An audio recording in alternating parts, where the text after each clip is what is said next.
Okay, let's bring in Hatem Bazian, who is a professor of Middle Eastern cultures and languages at the University of California in Berkeley. Appreciate you taking the time to speak to us. And I want to start with those Israeli demands that we've just been hearing about, because I think it was just last week that the Lebanese Prime Minister Najib Mikati said that Hezbollah was on board with a return to the conditions of UN Resolution 1701. And that perhaps suggested there was a possibility of establishing some kind of peace agreement. Now, Israel has responded with these demands, which are in direct contradiction to the conditions of Resolution 1701. So that doesn't bode well, does it, for establishing an agreement? Well, thanks first for having me. I do think that Israel's strategy is always to utilize the United States policy and UN Security Council to implement its own strategic desires and strategic vision by means of the international community when its military approach fails. So this is a clear indication that Israel is having tremendous difficulties, even though it have assassinated top leadership in Hezbollah and Hamas. It strategically is unable to change the landscape. And I think these conditions that Israel is putting is to continue the war on the one hand by Netanyahu, but on the other to see if it leverages U.S. International muscle to try to implement a new framework around 1701 with its expanded power that Israel will have. I don't think that we're going to have any type of movement on this. And I do think that the Lebanese government rightly would reject this because it's a complete violation of its sovereignty.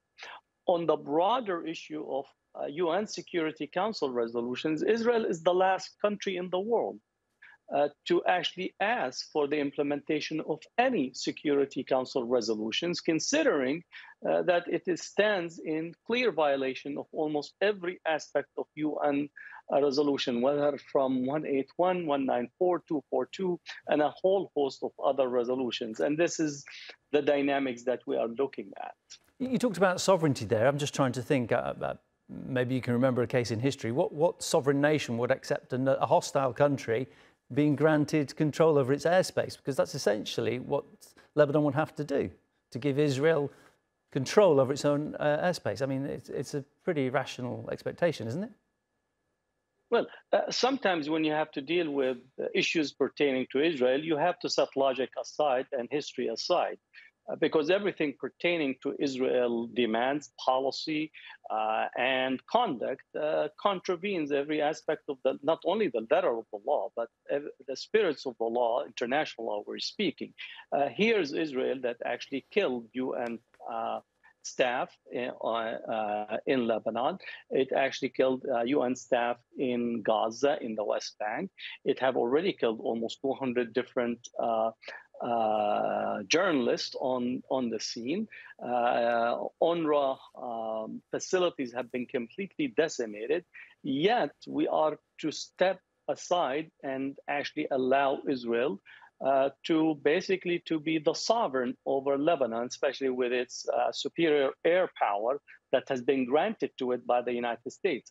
And let's be very clear, this would be a U.S. policy that will be pushed forth through the UN. And I do think that both the Chinese and the Russians, if anything comes into the UN Security Council, most likely they will veto any type of resolution that might emerges that incorporates Israel's demands to have almost a sovereignty over Lebanese airspace. I don't think any country, historically or in the contemporary period, would accept this. But again, we're dealing with Israel where norms and logic and international law really does not apply. And we are dealing with a country that functions by the exception.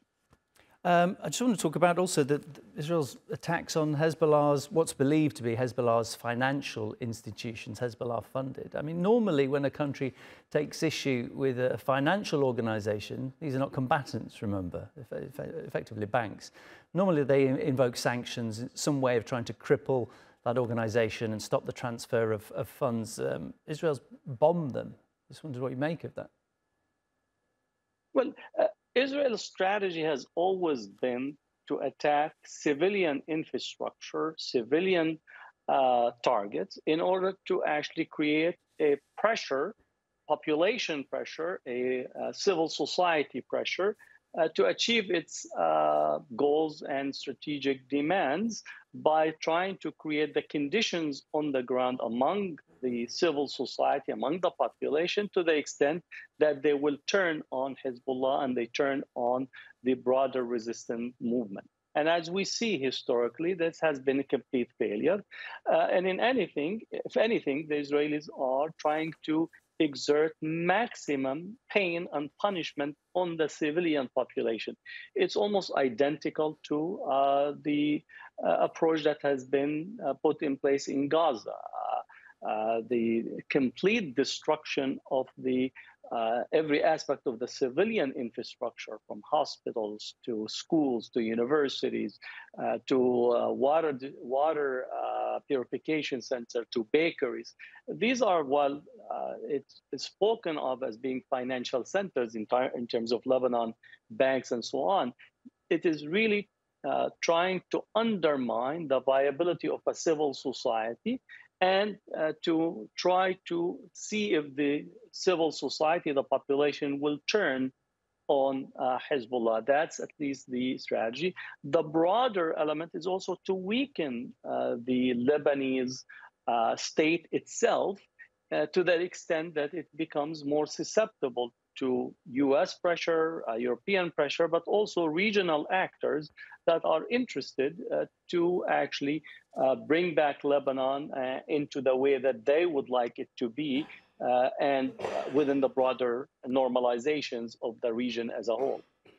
Professor, thank you very much. My guest is Professor Hatem Bazian, who is a professor of Middle Eastern cultures and languages at University of California, Berkeley.